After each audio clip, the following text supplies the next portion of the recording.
Why did the pilot's voice sound like that? Tight, strained, like someone trying to keep a secret from panic itself. Mayday, Engine 1 lost Mayday. Then silence. A flicker of red lights danced along the cabin walls.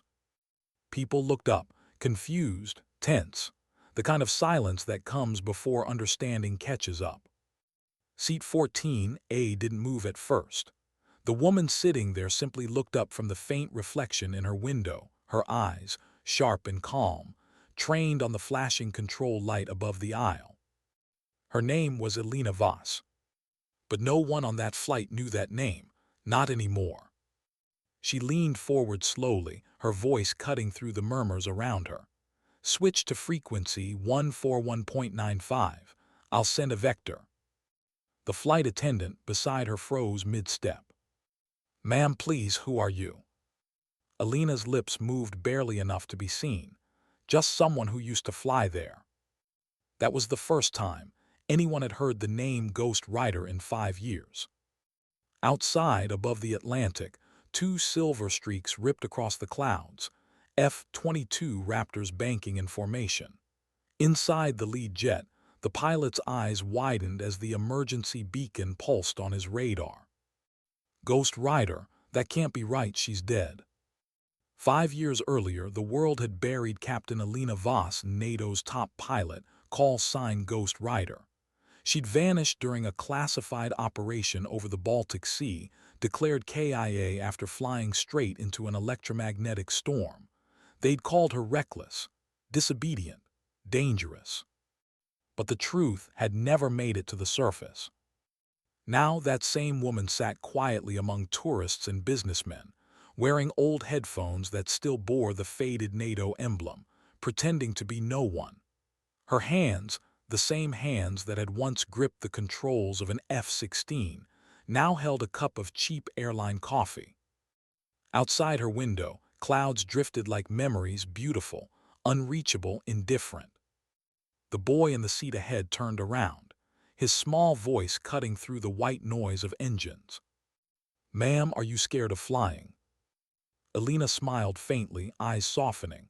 No, the skies never scared me. She paused. I just don't belong to it anymore. Her words hung there, quiet and sad, like something she hadn't meant to say out loud. She reached up, brushed her fingers against the silver bracelet on her wrist, 3 numbers engraved in its surface, 140, 195. To anyone else it was meaningless. To her it was a heartbeat, a secret, a promise that the sky would always remember. The flight attendant serving drinks noticed it too. That's an old NATO frequency, isn't it? Elena smiled faintly. Maybe it was once. It's a frequency only the sky remembers now. She had chosen this life. Chose obscurity over recognition. Chose silence over justice. Chose to let the world believe she was dead, because fighting the lie would have cost more than she had left to give. 5 years ago, during Operation Vector Storm, she had disobeyed a direct order, flown into the heart of an electromagnetic cyclone to save 37 pilots who were trapped and running out of fuel. She saved every one of them. But command didn't call it heroism. They called it insubordination. They buried her record, declared her dead, used her as a warning. And she'd let them, because she'd seen too much of what happens when truth becomes inconvenient. Now she worked as a civilian radio technician, fixing other people's comms, listening to broken signals, teaching young engineers how to repair systems she'd once designed for war. She didn't fly anymore. She didn't fight. She just listened. It was supposed to be enough. But sometimes, late at night, when the engines of passing aircraft hummed through her apartment walls, she'd close her eyes and feel it again, the vibration of the throttle, the push of gravity, the breathless second before takeoff when fear and purpose become one. She missed it more than she ever admitted. Maybe that's why she was on this flight, heading home, or maybe just running from another version of herself. Outside, the wing caught moonlight, trembling against the pressure of wind. The light spilled over her face, worn, weathered, but still carrying that strange strength that only soldiers keep long after they've stopped wearing uniforms. The elderly woman beside her struggled with a water bottle. Elena helped, twisting it open effortlessly, voice calm and kind. "Keep your seatbelt fastened. There's wind tonight." It was the kind of tone that made people trust her instinctively, without knowing why. An hour later she leaned back, eyes closed. The drone of the engines was almost comforting. She didn't know that comfort was about to end. Because 2 hours after takeoff, Flight 391 entered a region of electromagnetic turbulence, the same phenomenon that had swallowed her 5 years ago. A soft pop sounded from the left engine. Then a flash. Then smoke. The cabin filled with that sickening smell of burning circuits. Engine 1 lost. Mayday, mayday. Then nothing. The lights flickered between normal and emergency. Children cried. The aisle became a narrow tunnel of chaos, people clinging to armrests, flight attendants trying to calm them while their own faces betrayed panic. Elena's eyes opened.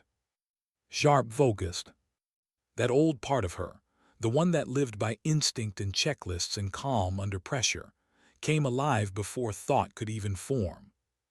She looked up at the overhead comm panels, both indicators red. No transmission. No reception. They were flying blind. Inside her head, a voice from years ago echoed her own voice, recorded in training. If all channels fail, open 141.95. That's Ghost Rider's line. It bypasses everything else. She whispered to herself, almost smiling, "Let's see if the sky still remembers me." The elderly woman clutched her arm. "What's happening? Are we going to die?" Elena squeezed her hand gently. "Not if I can help it." Then she stood. The aisle erupted with panic. A flight attendant intercepted her. "Ma'am, please return to your seat. You can't." Elena met her eyes, calm, commanding, the kind of look that doesn't ask for permission. "If I don't get to that panel, everyone on this aircraft dies in 8 minutes." Her tone was quiet, absolute. "So you can either help me or get out of my way." The attendant hesitated, then stepped aside. Elena moved down the aisle like she'd been doing this her entire life, which, in a way, she had. She reached the rear technical panel, pulled it open. A tangle of wires, burnt circuits, and electrical smoke filled her nose. Her hands moved on their own, fast, precise, surgical. Sparks bit her fingers. She didn't flinch. Her muscle memory did the thinking now. Another flight attendant, the same one who'd noticed her bracelet earlier, appeared beside her, pale and trembling. "You know what you're doing." Elena didn't look up. Something like this, on smaller aircraft. The attendant's voice shook. "Who are you?" Elena's fingers danced across the relays. "Right now, it doesn't matter. Later, if we survive, you can ask again."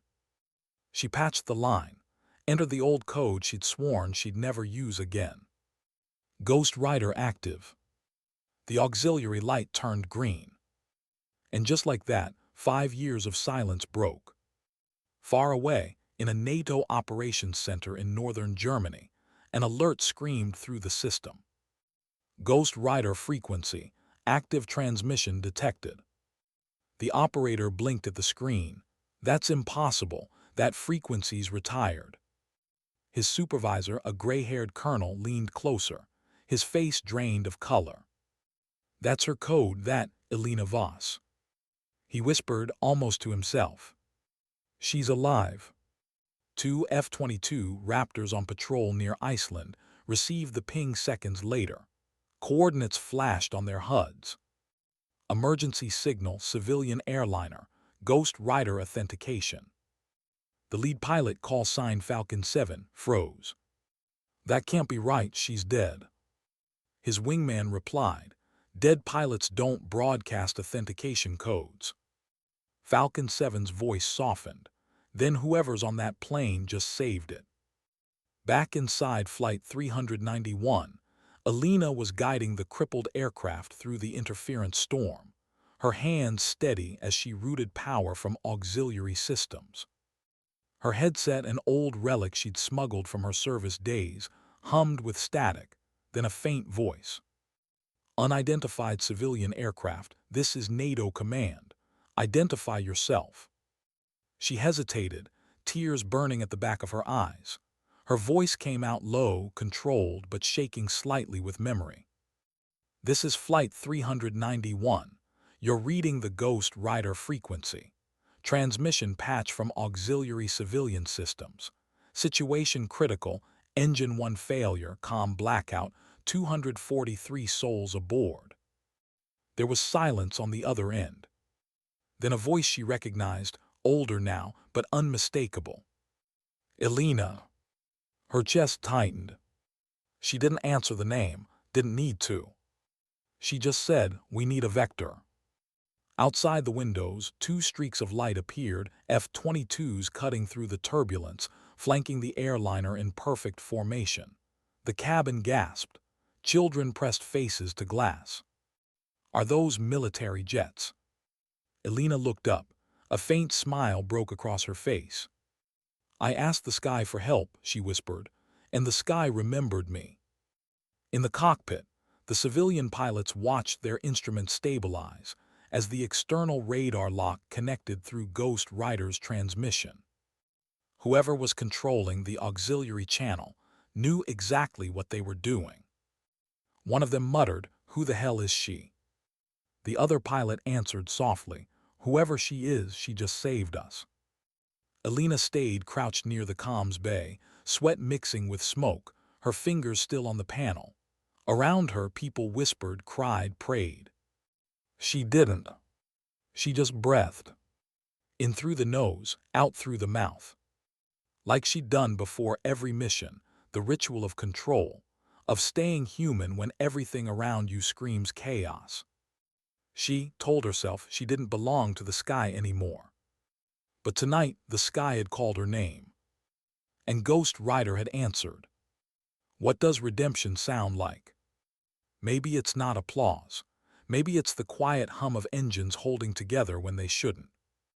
In the half-lit cabin of Flight 391, Alina Voss sat back on her heels, hands trembling faintly from the electrical burn on her palm. The comm panel glowed green now, a color that meant life. Around her, people whispered prayers. Some cried. A few simply stared at her as if she were something not quite real. The young flight attendant who had helped her knelt beside her, face streaked with sweat and disbelief. What did you just do?" Alina's voice came out low, steady, but not without weight. "I gave them a line to reach us, a military emergency frequency. It's old, but it still works." The attendant swallowed. "But how did you know?"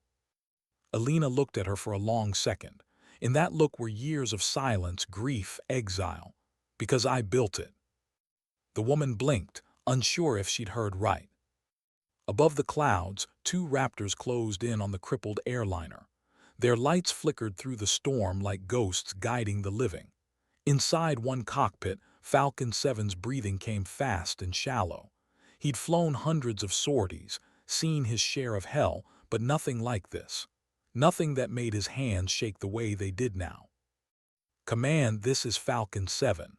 We've established visual on Flight 391. They're holding altitude but losing speed. Confirming signal source 141.95. A pause, then the controller's voice tight with disbelief. "Confirmed, Falcon 7. Authentication code matches Captain Alina Voss, NATO ID 4380, Ghost Rider." Falcon's eyes widened behind his visor. "Jesus Christ, she's alive." In the command center, silence rippled through the room. The colonel, the same man who'd once read Alina's disciplinary report aloud before her peers, stood frozen, headset pressed to his ear. For a moment, rank didn't matter. Neither did politics. There was only the sound of her voice crackling through the static. "Flight 391, she said, calm, focused. "Maintain vector 210. Drop altitude to 11,000. Do not fight the turbulence. Let it take you. Work with the air. She sounded the same. The tone of a woman who'd never truly left the cockpit, just traded it for exile. Copy that, Flight 391, came the captain's voice, still shaky but anchored now by her authority. We're with you. Inside the cabin, passengers leaned toward the windows, drawn by the sight of the raptors flanking them, metal angels in the darkness. The young attendant whispered, half to herself, "They're here for you, aren't they?" Elena didn't answer. Her eyes stayed locked on the storm outside, where lightning flashed like camera shutters from heaven. A child cried softly a few rows down. The elderly woman beside Elena reached out, trembling, and touched her hand. "You've done this before, haven't you? You've been in battle." Elena's reply was almost a sigh. "Once, a long time ago." Her face didn't show fear, but her chest ached. She could feel the ghosts pressing close now, the ones she'd flown with, the ones she'd buried. 5 years ago she'd flown into a storm like this. Different skis, same chaos. She remembered the warnings, the commands barking through the headset, "Abort, Ghost Rider." That's an order. But she hadn't. 37 lives trapped in the cyclone, and she couldn't abandon them. She'd gone in alone, found them, brought them home. And for that she'd been erased. Her eyes flicked to the bracelet again.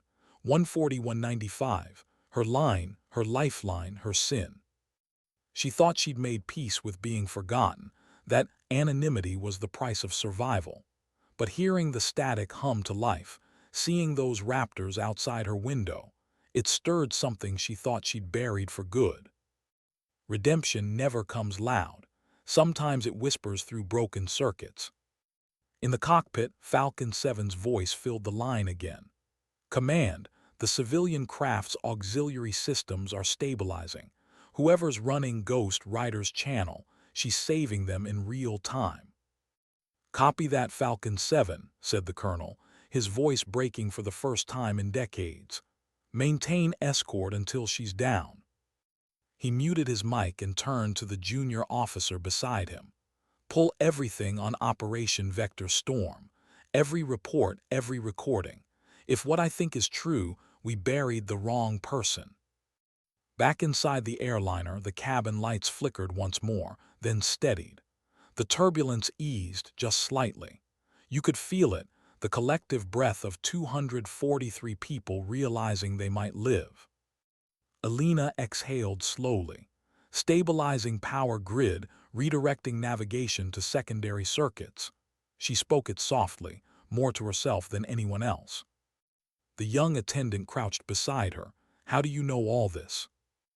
Elena looked up, eyes distant, tired, yet filled with a quiet conviction.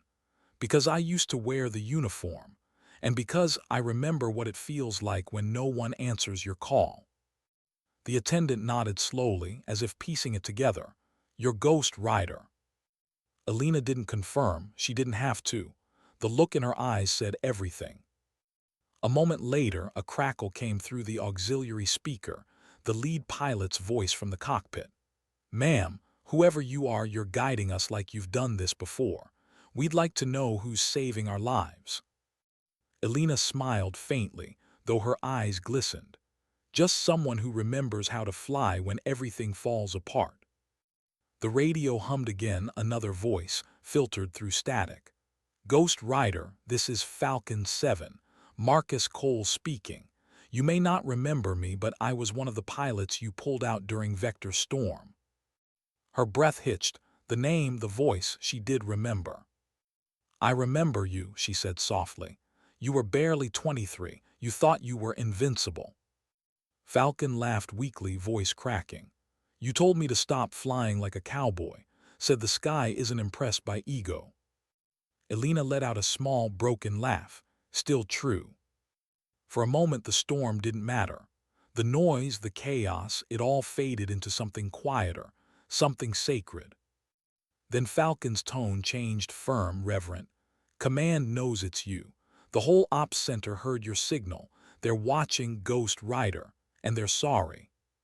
The words hit harder than she expected. She blinked against the sting in her eyes. Sorry, it was too late for that, or maybe it was. Her voice came out barely above a whisper. Tell them to save their apologies. Just keep the sky open.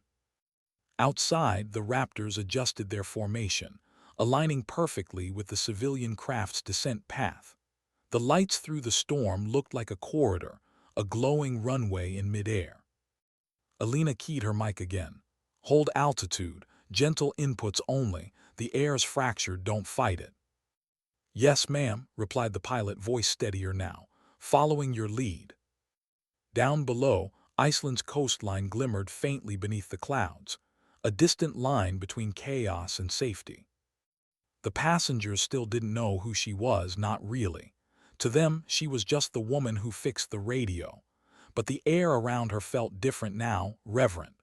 People moved carefully, whispered less, as if in the presence of something sacred. The elderly woman leaned close again. You shouldn't have had to come back from the dead just to save people. Alina smiled sadly. Sometimes that's the only way people listen. Her fingers brushed the edge of the panel, lingering there, as though letting go would mean losing herself again. Ghost Rider, came Falcon's voice once more. Command wants to know your intentions after landing. Alina's silence stretched. What could she say? That she didn't have intentions, that she hadn't planned to live publicly again, that she'd buried her name for a reason. She finally whispered, I'm not sure. I didn't expect to be alive again. Falcon's reply came back gentle. You've always been alive, ma'am. We just forgot to look. That did it. The tears came quietly, not the shaking kind, but the silent ones that rolled down without permission. Red lights washed over her face, then faded to steady white. The storm thinned outside. In the NATO control room, a general walked in, the same man who had once signed the paper that stripped her of honor. He looked at the screens showing Flight 391 descending under escort. His voice was low, hoarse. Is that really her? Yes, sir, the colonel answered. She's saving them. The general stood motionless, guilt written across his face. Then maybe it's time we stopped pretending she was the problem. Back on the flight, the captain's voice came through again. Descent confirmed, 11,000 feet, Reykjavik in sight. Alina leaned back, finally breathing deeper. She looked at the flight attendant, the one who had stayed by her side through the chaos. Thank you, Alina said softly. For what? For believing me before you knew why you should. The attendant smiled through tears. I didn't believe you, I just felt like you weren't someone I should stop. Alina chuckled faintly. That's fair. The cabin lights steadied completely now. People clapped, cheered, some cried. But Alina didn't bask in it. She just sat quietly, watching the Raptors outside like old friends she hadn't expected to see again. She thought about everything she'd lost, her rank, her home, her name, and realized something she hadn't before. She hadn't lost her purpose. She just buried it under survival. The elderly woman beside her whispered, You were sent for us. Alina's reply came soft. Maybe I was just being reminded that duty doesn't end with orders. The woman smiled. Then you're an angel, dear. No, Alina said, looking out at the dark sky that had once betrayed her and now seemed to forgive. Just a pilot who couldn't walk away.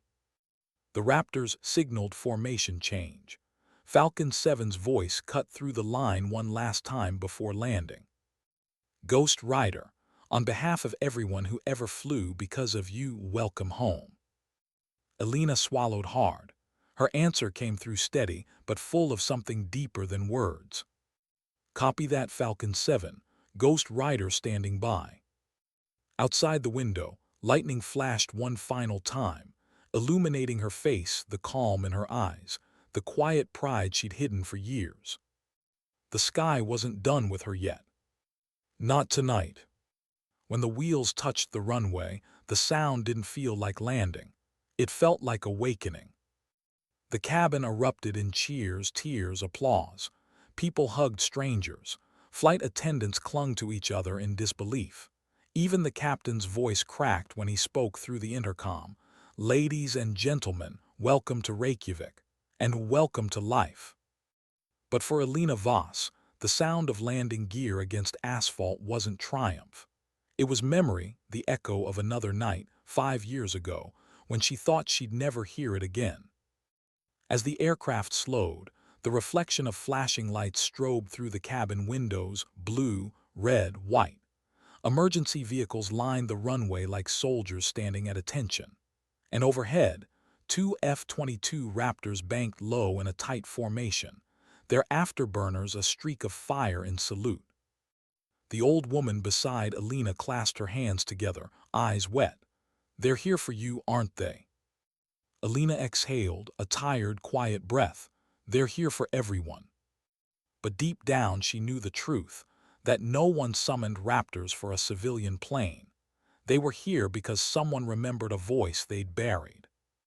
When the doors opened, the cold Icelandic air hit her face, crisp, metallic, honest. The kind of air you can't hide in. She stepped out slowly, last among the passengers. The ground crews moved with precision, emergency teams checking vitals, escorting travelers toward buses. No one looked at her twice, not yet. Then one of the fighter pilots approached, helmet under his arm, eyes red from wind or emotion, maybe both. "Captain Voss," he asked softly. She froze. It had been so long since anyone called her that. He smiled faintly. "Falcon 7, Marcus Cole, you pulled me out of that storm in 2020, Vector Storm." The name hit her like a pulse. Memory bloomed sharp and cold, rain hammering against cockpit glass, radar screaming static, his voice panicked across the comms. "I can't see anything. I'm losing altitude." And her own voice replying, "Follow my beacon, Cole, trust me." Now here he was, standing in front of her, flesh and breath and gratitude. Alina looked at him for a long moment, her eyes glassy but unwavering. "You made it home." He nodded. "Because you refused to leave me behind." They stood there for a moment that didn't need words, just shared history, the kind that binds people who have seen death and still chose to act. Then Marcus straightened, offering a crisp salute. "Welcome back, ma'am." She almost laughed. "Don't do that, I'm not your superior anymore." He lowered his hand, a faint smile ghosting across his face. "With respect, Captain, you always will be." Reporters were already flooding the scene beyond the security line. Cameras flashed. Microphones shouted questions she couldn't yet hear. Somewhere in the chaos, someone had leaked the impossible truth: Ghost Rider is alive. Command had tried to contain it. They failed. Because stories like hers don't stay buried once the world smells truth. An officer approached, uniform crisp, expression torn between reverence and regret. "Ma'am, NATO command requests immediate debrief.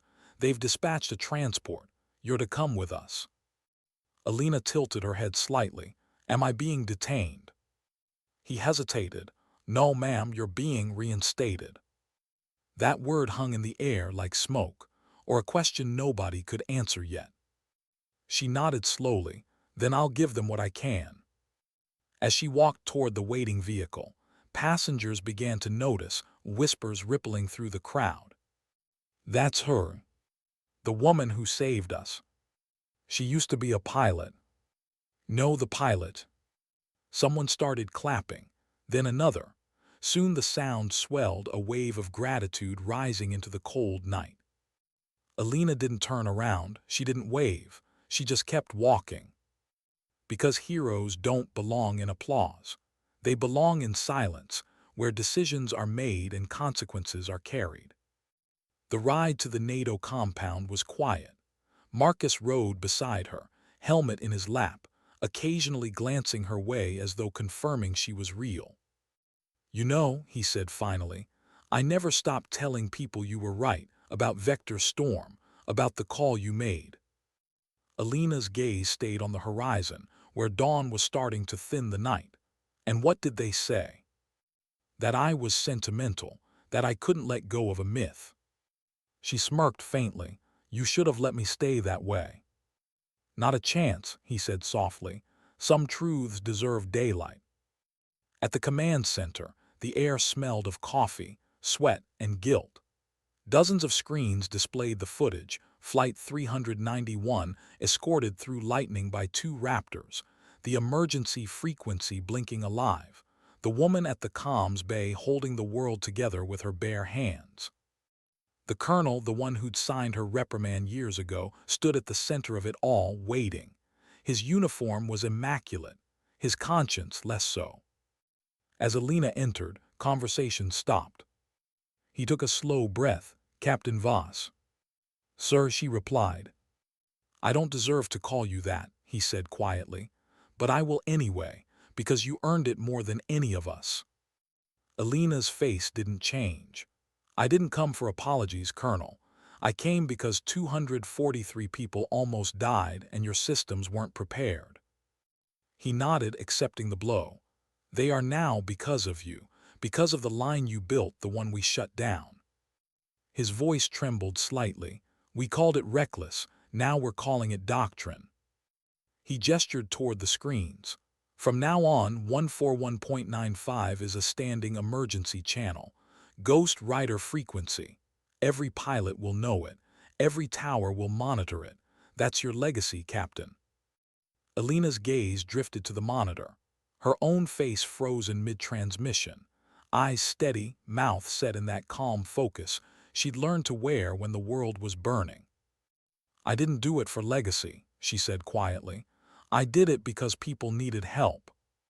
The colonel's eyes softened. That's exactly why it matters.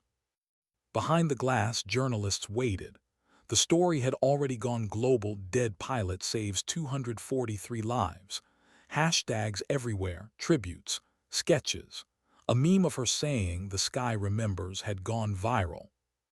But Alina didn't care about any of that. The noise of the world couldn't compete with the silence inside her, that strange emptiness that comes after adrenaline fades.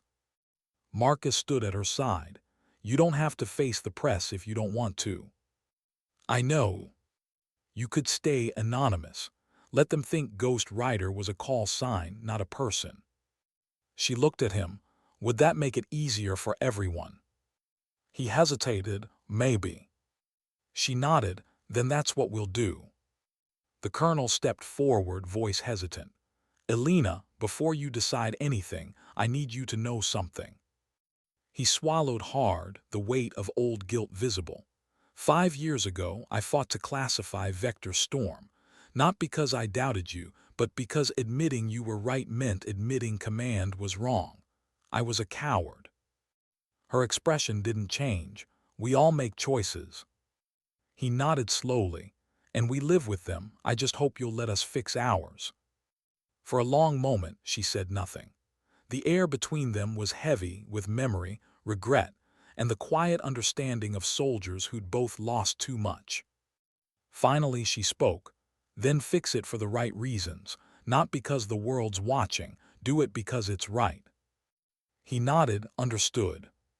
She turned to leave, but he called after her. Captain Voss, what will you do now?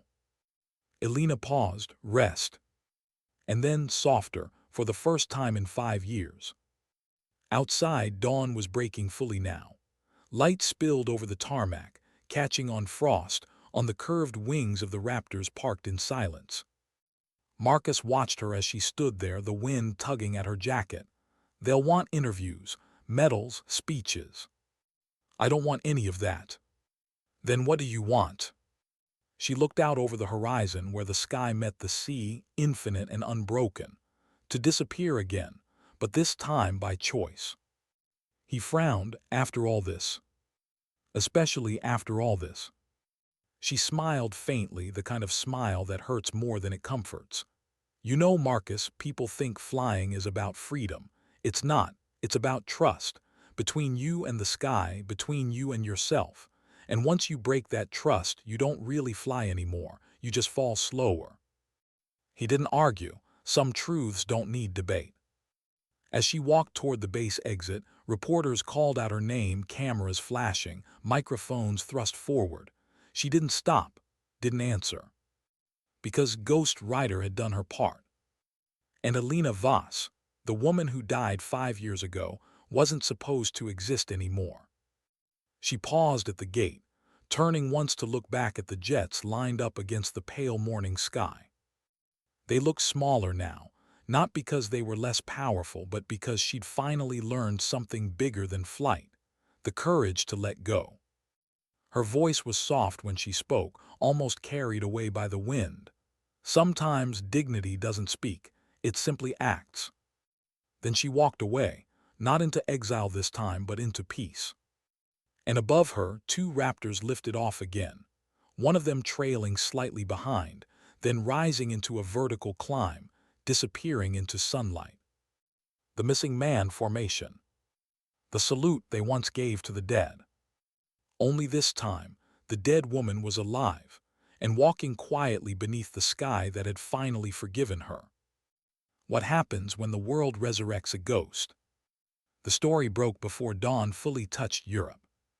By morning, it was everywhere. Pilot declared dead 5 years ago, saves 243 lives. It ran across every screen, every feed, every conversation. Hashtags burned through social media like wildfire. Ghost Rider returns. Alina Voss. The Sky remembers. People who'd never flown a mile suddenly cared about emergency frequencies.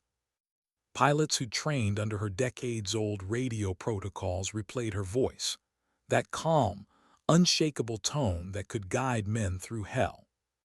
And in every control tower, someone quietly tuned to 141.95, just to hear the static, as if hopping to catch her breath through the airwaves. Alina Voss didn't read the headlines. She didn't watch the footage. She stayed in a small, unmarked apartment in Reykjavik, curtains drawn, world muted. The military had offered her housing, security, transport. She refused all of it. She needed silence. But silence was never truly silent for her. It carried the hum of engines that weren't there, the phantom tremor of flight sticks beneath her palms, the memory of voices she'd saved and those she hadn't. 5 years she'd lived buried by choice, by guilt, by exhaustion. Now the world wanted her alive again. And she didn't know how to be that. She poured coffee, black and quiet. On the table beside her lay a folded newspaper. The headline carried her face, blurred from footage but unmistakable. Beneath it, a quote from a military spokesperson. Captain Alina Voss demonstrated exceptional courage and technical expertise in saving the lives aboard Flight 391. NATO is conducting a full review of Operation Vector Storm. She set the paper down, didn't read further. Words were easy, regret was harder. A knock at the door. She ignored it once, twice. On the third knock, a voice followed, familiar. "Captain Voss, it's Marcus." She opened the door slowly. He stood there in civilian clothes now, a different man than the one who'd saluted her on the tarmac. Less steel, more sincerity. He held a folder in one hand. "They're reopening your case. They want statements, testimonies." She leaned against the frame. "Let them." "You don't want to testify." "What would I say, Marcus? That I did my job and got punished for it?" He smiled faintly. "That'd be a good start." She shook her head. "I'm not fighting them again, not this time." He hesitated, then opened the folder anyway. Inside were printed statements signed by 37 names: pilots, officers, engineers, survivors. "They're fighting for you," he said quietly, "all of them." Alina took the papers, scanning them silently. Her throat tightened. Each line told the same story, voices long silenced now speaking with conviction. "If not for Captain Voss, we would have died." She disobeyed orders, yes, because those orders were wrong. She didn't defy command. She protected her people. Her eyes lingered on one name, Lieutenant Anna Serrano, one of her trainees. The note beneath her signature read simply, She taught me that obedience without conscience is cowardice. Elena swallowed hard. She closed the folder gently, hands trembling. They shouldn't have to relive it. They want to, Marcus said. They need to, because silence is how lies stay alive. She turned away, packing slowly to the window. Beyond the glass, the Icelandic coast stretched into fog, endless, cold, and strangely beautiful. Her reflection looked older than she remembered. Maybe she always had been. "Do you ever wonder," she said quietly, "if dying was easier than coming back?" Marcus didn't answer right away. "Maybe, but you didn't come back for easy. You came back because you heard the call." Her gaze softened. "You sound like a poet now." He smiled. "I learned from one." She didn't laugh, but her eyes said thank you. That night the world kept talking. News anchors dissected her past. Analysts debated the morality of disobedience. Was she a hero or a soldier who broke chain of command? Military channels replayed her old training footage. Her calm, instructive voice explaining emergency frequencies, now prophetic. The sky doesn't care about rank. It only cares whether you know what you're doing. Clips of that line spread faster than propaganda ever could. It became a mantra, a truth disguised as instruction. In Brussels, NATO headquarters held a press briefing. The same general who'd once signed her disciplinary report stood at the podium. He looked tired not from age but from shame. 5 years ago, he began, Captain Voss disobeyed a direct order. Command viewed that as insubordination. Today, we recognize it for what it was, moral courage. She saved 37 lives that night and again, 243 last week. We failed to honor her then. We will not fail again. The room fell silent. Reporters didn't clap, they just listened. Because truth, when it finally arrives, doesn't need applause. It needs quiet. He continued, voice shaking slightly. Effective immediately, Captain Elena Voss is fully reinstated. All disciplinary actions rescinded. Her rank, benefits, and honors restored. And 141.95, Ghost Rider's frequency, will be permanently monitored as a NATO emergency channel. The cameras flashed, questions exploded. But all anyone would remember were his final words. "We taught generations of soldiers that obedience is strength. Captain Voss taught us that conscience is stronger." The broadcast went viral. Elena didn't watch it. She just sat by the window, listening to the sound of wind scraping the glass, her kind of applause. She didn't want medals. She didn't want to be a headline. She wanted sleep, the kind that didn't come haunted. But the world doesn't let ghosts rest once it learns their name. Within days, journalists camped outside the hotel where she'd been staying. Veterans sent letters. Young cadets wrote emails that began with, "Ma'am, because of you, I applied to flight school." It was overwhelming. Too much gratitude, too much attention. Marcus handled most of it for her. He became the shield she hadn't asked for but needed anyway. "People mean well," he said one evening, scrolling through his phone. "They just don't know how to thank you." Elena stared at the horizon. "They don't have to. I didn't do it for them." "Then why did you do it?" She thought for a long moment before answering. "Because I could." He smiled faintly. "That's enough reason for me." But for Elena it was, not really. Something in her still hurt, not from the past, but from what the present was trying to make of it. The world wanted a legend. She just wanted peace. One morning, she slipped away from the hotel before sunrise. No press, no escort, just the rhythm of boots on cold pavement and the smell of salt in the air. She walked to the harbor, where fishing boats rocked gently against their moorings, the same kind of vessel that had saved her 5 years ago. She remembered the faces of the fishermen who'd pulled her from the sea, ordinary men who'd treated her not like a soldier or a ghost, but just a human being. They hadn't asked questions. They'd given her coffee, blankets, and silence. That's what she missed most, the anonymity of kindness. A child pointed at her from the dock. "You're the pilot from the TV." Elena smiled softly. "Not anymore." He tilted his head. "Then what are you now?" She looked out over the Atlantic, someone who listens. Later that day, Marcus found her sitting on a weathered bench overlooking the sea, her jacket zipped against the wind. "I figured you'd come here," he said quietly. "Did you?" He nodded. "You always run toward the horizon."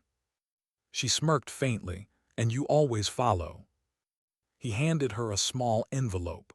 "Official commendation, medal ceremony next week. They want you there." She didn't open it. "I won't go." "They'll want a reason." She looked at him, eyes tired but kind. "Then tell them the truth." "And what's that?" "That I already got what I came for." He frowned. "Which was?" The sound of landing gear touching down. He understood then that for her, survival wasn't triumph.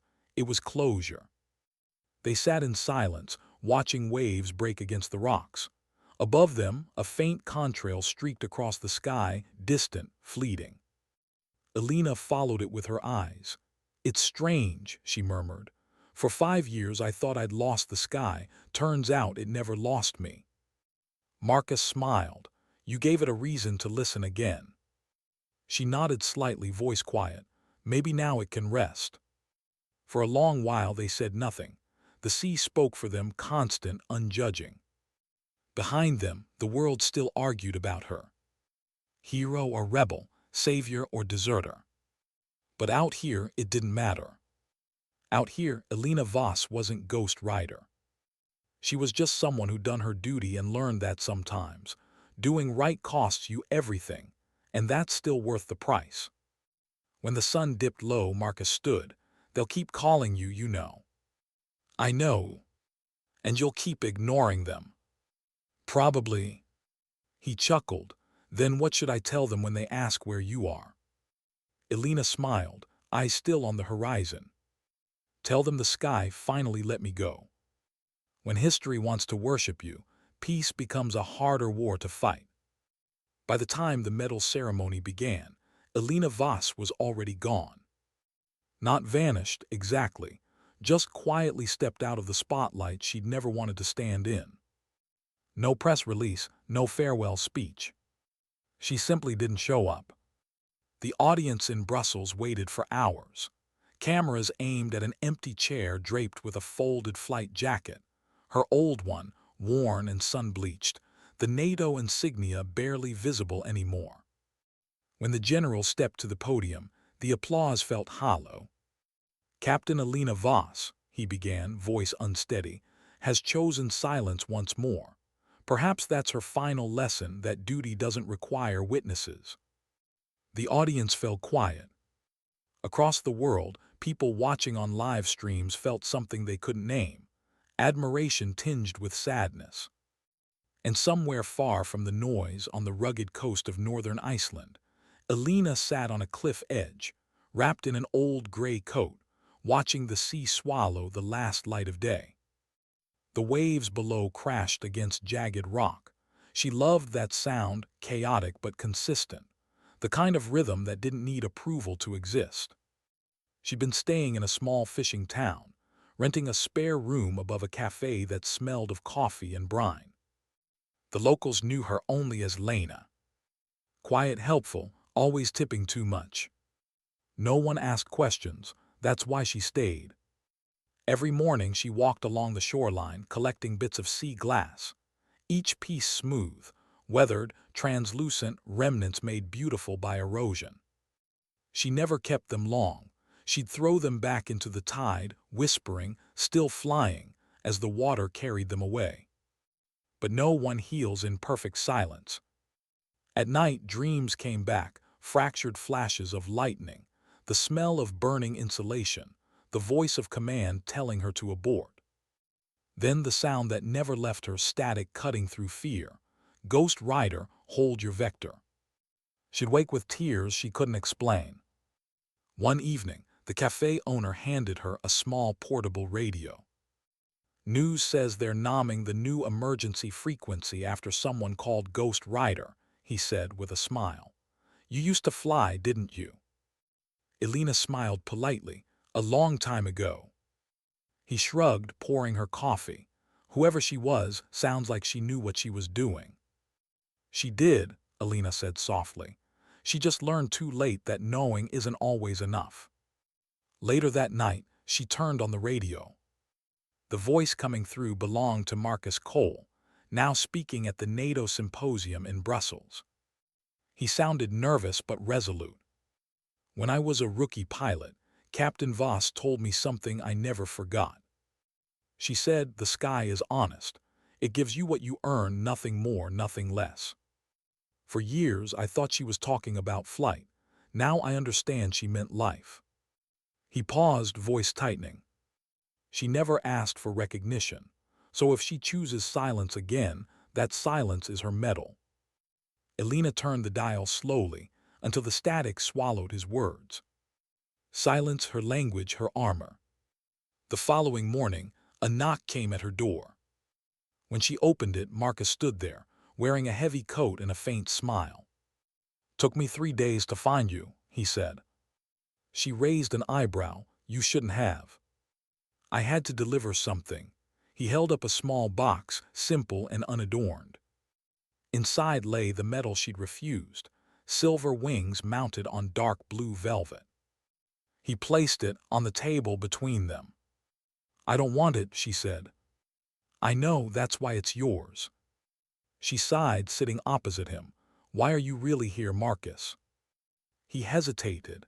"Because the world doesn't understand letting go. They think silence means shame. I wanted to make sure it doesn't swallow you." She smiled faintly. "You can't be swallowed twice." He looked around the small room, its bare walls, its single window facing the sea. "You're hiding again." "I'm resting." "Is there a difference?" She didn't answer. He leaned forward, elbows on knees. "You saved 243 lives, Elena. You changed protocol. You changed us.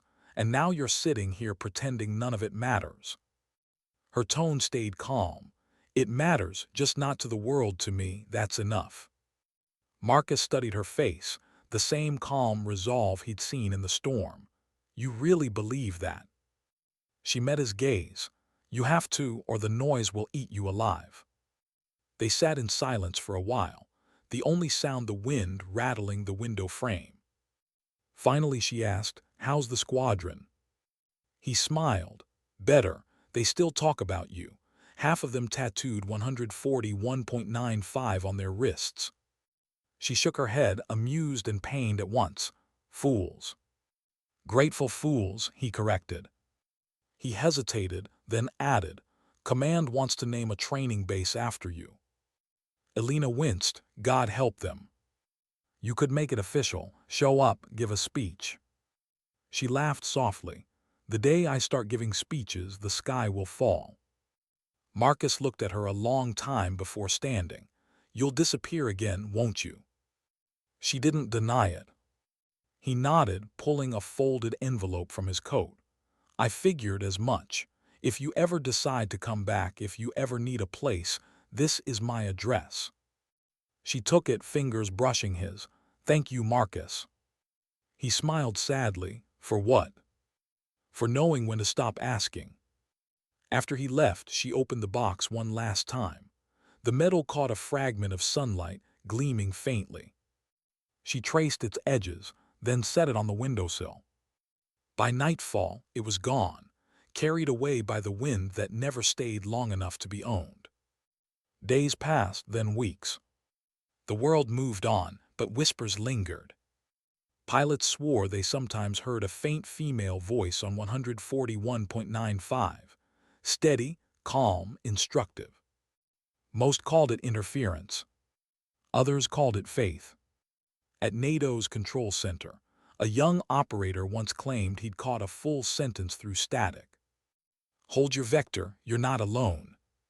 He logged it as a radio anomaly, but he saved the recording anyway. because belief is its own kind of evidence. Meanwhile, somewhere along the Icelandic coast, a woman packed a small duffel bag, no medals, no uniform, just the essentials. A jacket, a notebook, a tarnished silver bracelet. She took one last look at the empty room, the coffee cup, the radio, the folded blanket on the chair. Every object quiet, every silence earned. Outside, the bus idled by the roadside, its headlights cutting through fog. Alina climbed aboard, choosing a window seat. The driver glanced at her ticket, destination. She hesitated, anywhere quiet. He nodded, that's a good place. As the bus pulled away, the town faded behind her, lights shrinking into the distance like stars receding from orbit. She rested her head against the glass, watching waves flash silver beneath the moonlight. For a long time she said nothing. Then, almost to herself, she whispered, "Ghost Rider signing off." A soft smile crossed her lips, not sorrowful, not triumphant, just complete. The road curved inland and the sea vanished from view, but its rhythm stayed in her chest, steady, patient, eternal. Maybe one day, someone else would answer that call sign. Maybe they already had. Either way, the sky would remember. It always does. They said the world forgot quickly. But some names don't fade, they echo.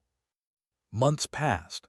The chaos of news cycles moved on to fresher tragedies, newer heroes.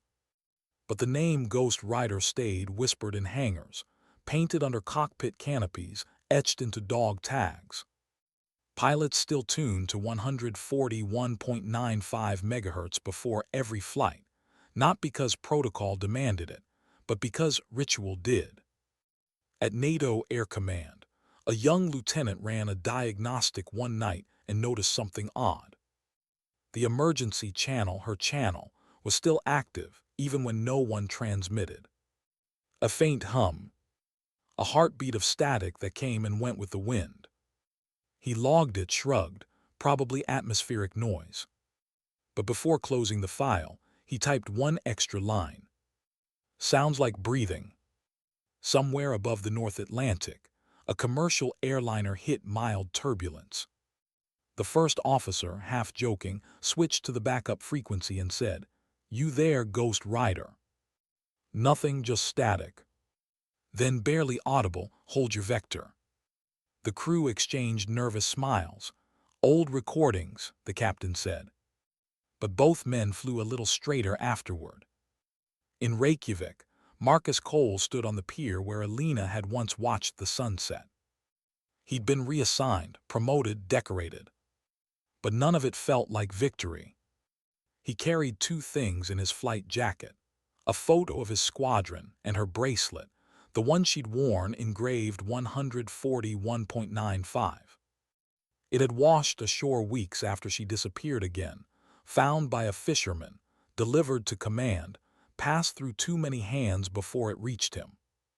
He never took it off now. He looked out across the gray sea. "You're still out there, aren't you?" he murmured.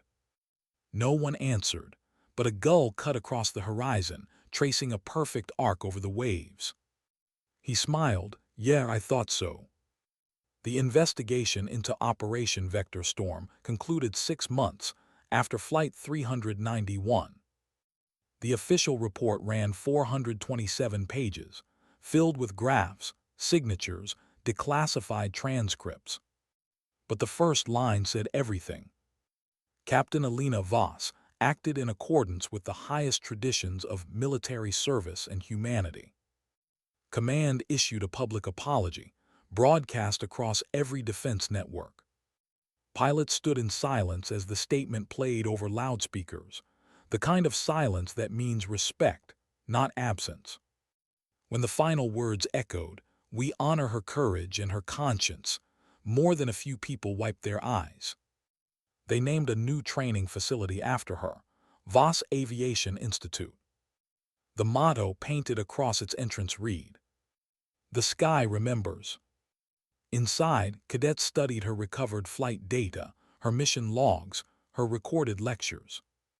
In one clip, She's seen leaning over a control panel, explaining radio redundancy to a class of rookies. Her tone calm, patient.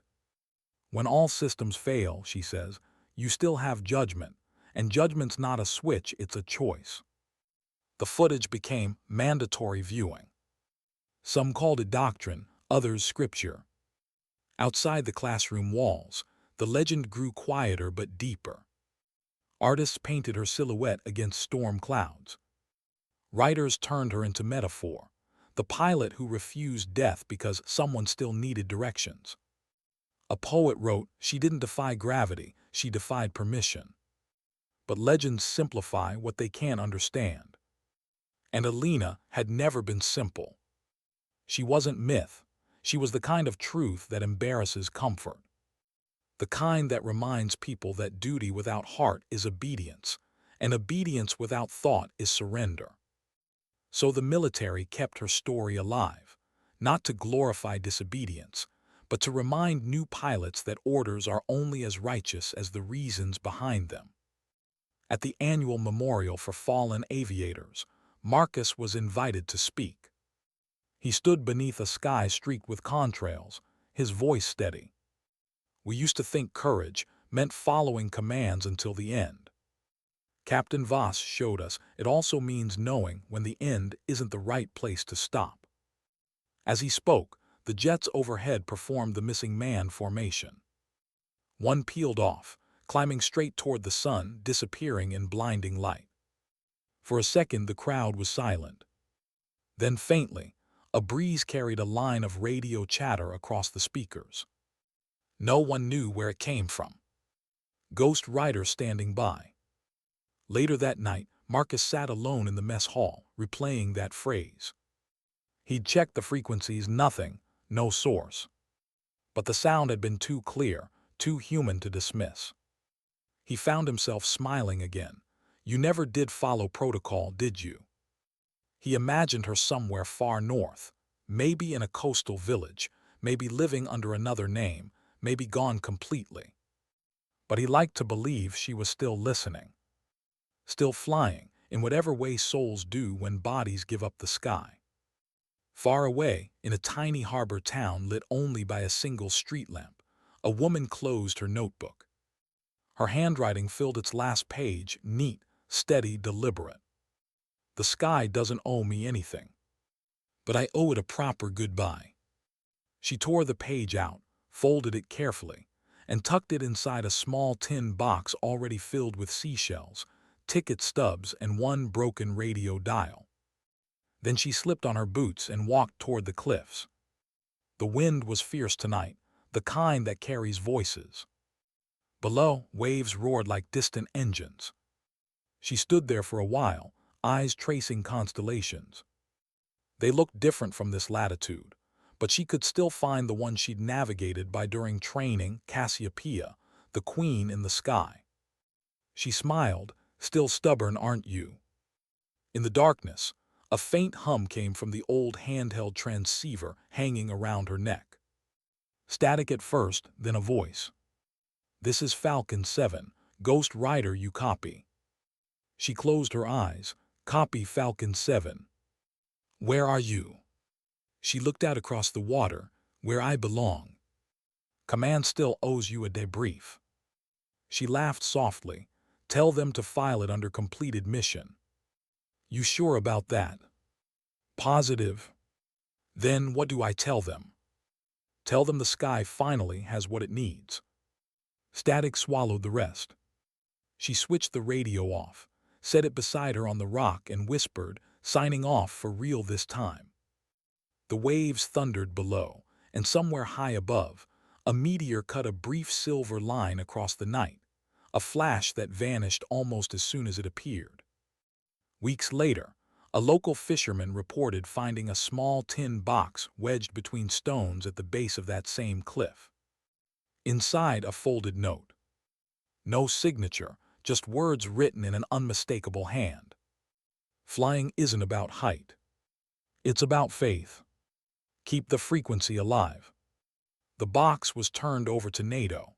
They placed it in the museum at the Voss Institute beneath her old helmet. Students walked by every day, reading those lines before heading to class. Some smiled, some saluted. Some just touched the glass and whispered, "Still alive, ma'am." Years rolled forward. Technology changed. Pilots came and went. But 140.1.95 never went quiet. In storms, in solar flares, in moments when digital networks failed, that old analog line still cut through the noise, steady, pure, reliable. Controllers called it the ghost line. And sometimes, just sometimes, when static filled the headsets, a voice would thread through. Soft, calm, commanding. Steady hands, trust the air. The younger pilots didn't question it anymore. They just smiled and said, "Ghost riders watching." Marcus, older now, retired, kept the bracelet on his wrist until the day his hands were too arthritic to fasten it. He donated it to the institute. The inscription had faded, but the numbers were still there. 140.1.95. When the curator asked what it meant, he said, "It's the sound of mercy." Some nights long after closing, janitors swore they heard a faint hum through the PA system. A woman's voice, drifting like wind. "Hold your vector, you're not alone." They smile, shake their heads, go back to work. But every one of them tuned the nearest radio to 141.95 before going home. Just in case. Because maybe ghosts aren't what we think they are. Maybe they're reminders, proof that courage doesn't vanish when the mission ends. Proof that even silence can keep people safe. And somewhere, far above the clouds in that endless corridor of wind and light, a pilot still flies. Not for medals. Not for redemption. Just because the sky calls her name. Ghost Rider. And the sky, as always, answers. The first time Lieutenant Erin Cole heard the voice, she was 26,000 feet above the Norwegian Sea. A storm had cut her formation in half. Lightning split the sky open, radar useless, comms flickering between static and silence. She trained for chaos, but not for solitude, the kind that hums in your helmet, the kind that makes your heartbeat sound like Morse code. "Command, this is Raven 2.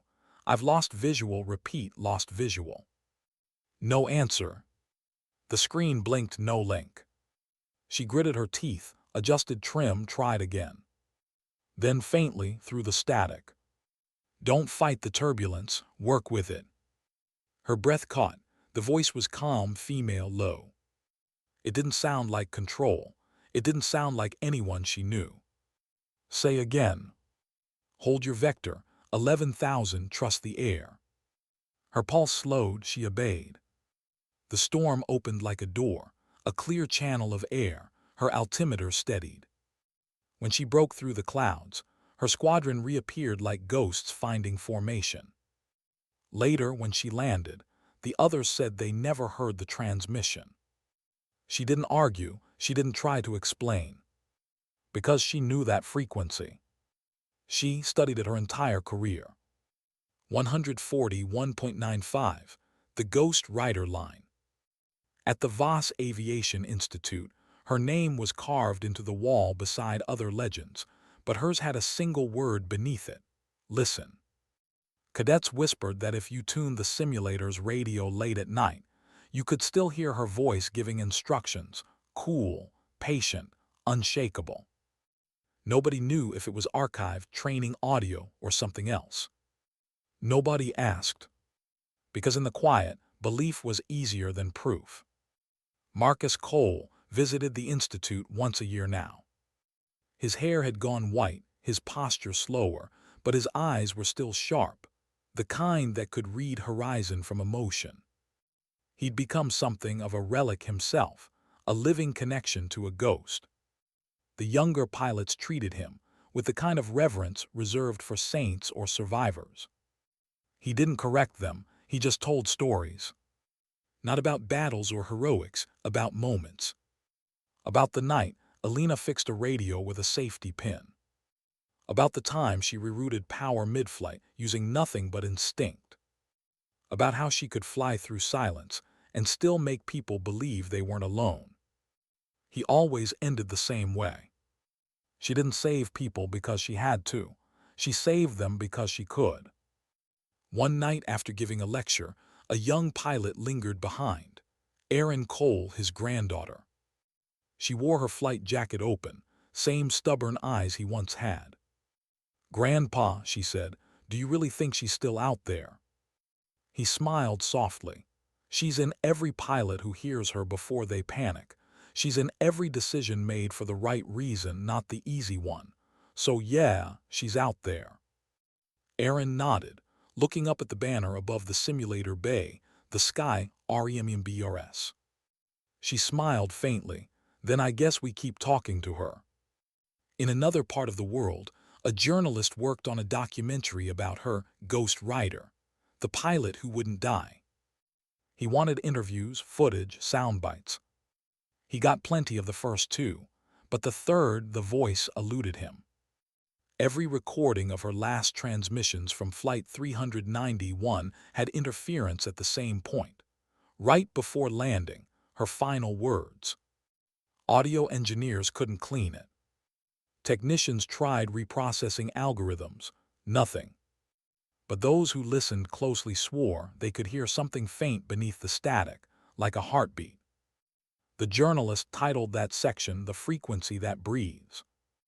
Marcus didn't live long enough to see the film released.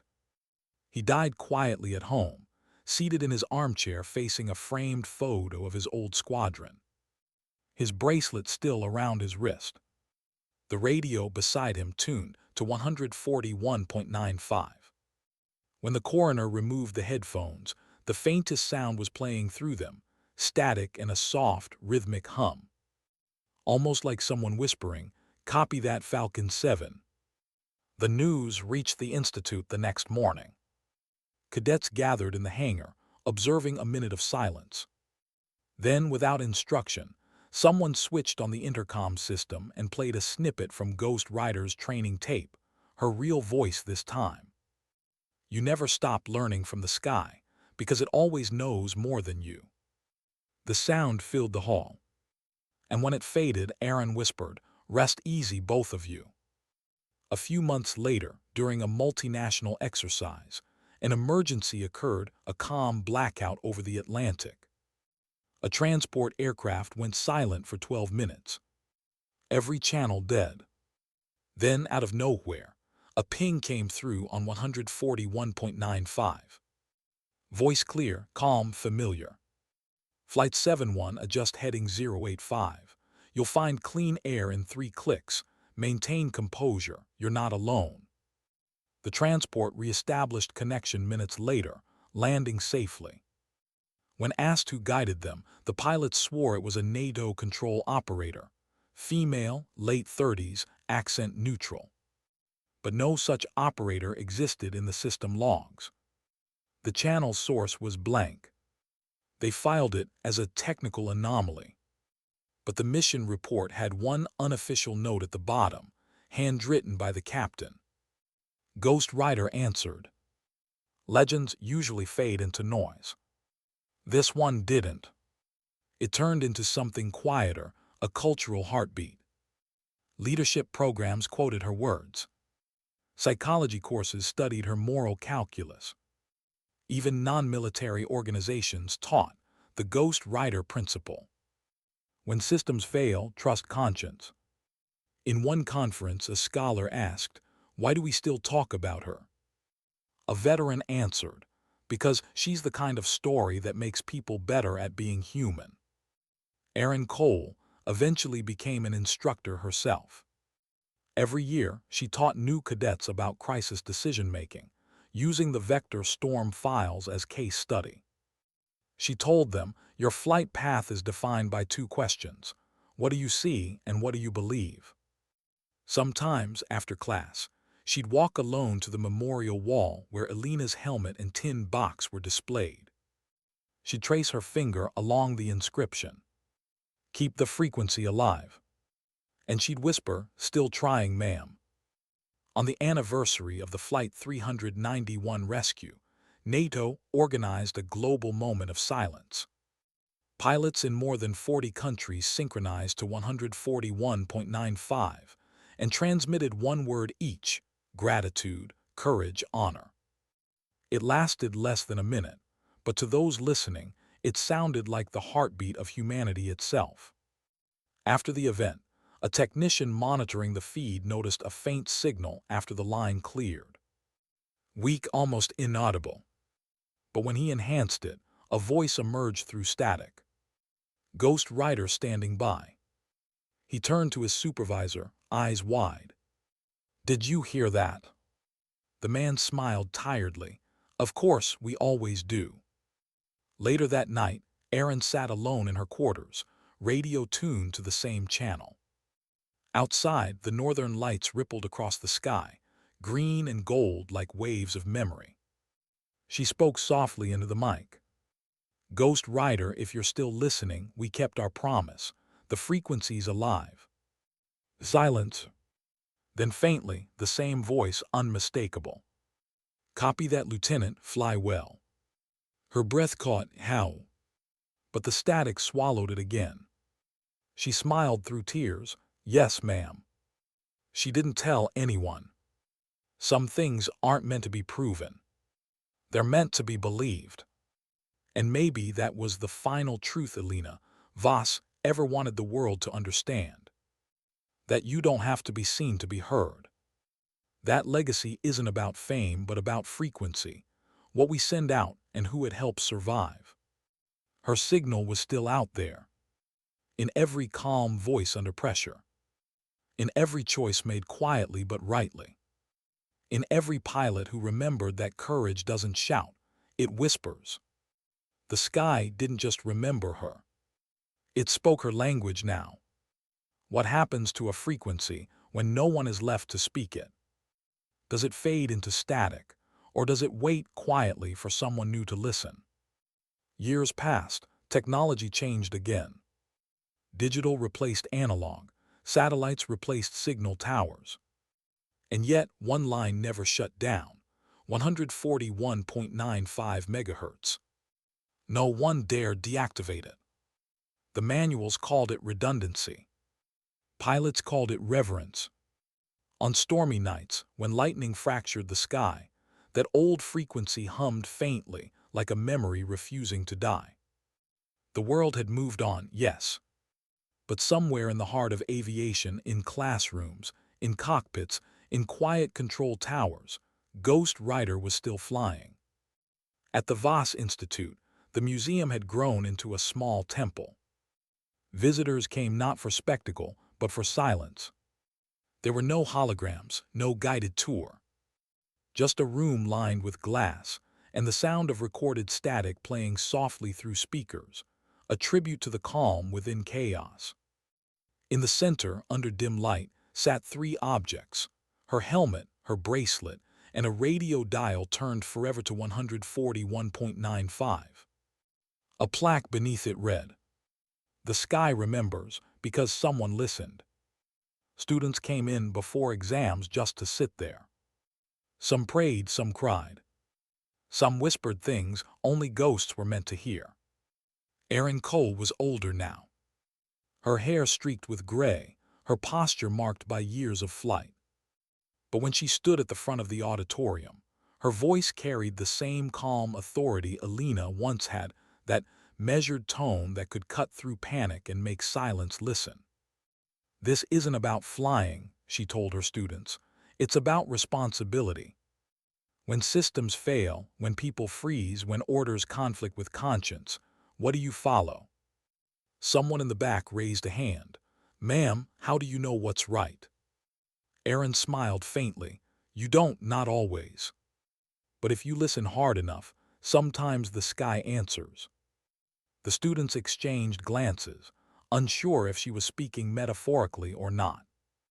But she knew. She'd heard that voice once, calm, patient, unshakable, and it had changed everything. That night, long after the cadets had left, Erin lingered in the hangar. The wind howled outside, rattling the glass. She walked to the old memorial wall, her breath fogging against the polished plaque, and whispered, "We still hear you." A faint crackle came through the intercom behind her. It startled her at first, just static probably. Then, "Good, keep listening." Her eyes widened. The voice was soft, distorted by distance, but unmistakably hers. "Elena." Aaron swallowed hard. "Ma'am." No answer. Just a soft pulse of static, like a sigh. Aaron smiled through tears. "Copy that, Ghost Rider." The next morning, she told no one. Because miracles that can be explained lose their strength. She carried it quietly, like a compass that didn't point north, only home. Years drifted into decades. The frequency still whispered through the airwaves, long after satellites replaced pilots and drones replaced hands. But sometimes, even the most advanced systems failed, and when they did, 141.95 still cut through the noise. A century after Elena's last flight, a solar flare disrupted communication across the Atlantic. A small cargo plane, manually piloted, a relic of the old world, lost contact with command. The pilot, a young woman named Ava Jensen, panicked as every digital readout went blank. Systems offline, navigation lost, Mayday, Mayday. No answer. The sky was chaos, red and gold light bleeding through high clouds, magnetic currents tearing radio waves apart. Ava slammed her fists against the controls. "Come on." Then through the static, "Hold your vector." The voice was soft, warm, old, timeless. "Don't fight the air, feel it, it'll guide you." Ava froze. "Who is this?" "Doesn't matter, you're not alone." Her throat tightened. "Ghost Rider." "Keep flying." When the signal cut, her instruments came back online. Altitude stabilized, heading restored. She landed safely 30 minutes later. Engineers found no record of external communication. The frequency log read only one entry. 141.95, manual analog override. The report marked it unexplained. But Ava knew. She didn't tell anyone, she just visited the Voss Institute weeks later, stood before the memorial and whispered, "Thank you." Because some lessons never die. They just change frequencies. That same year, a storm hit Reykjavik, one that rivaled the one from Flight 391.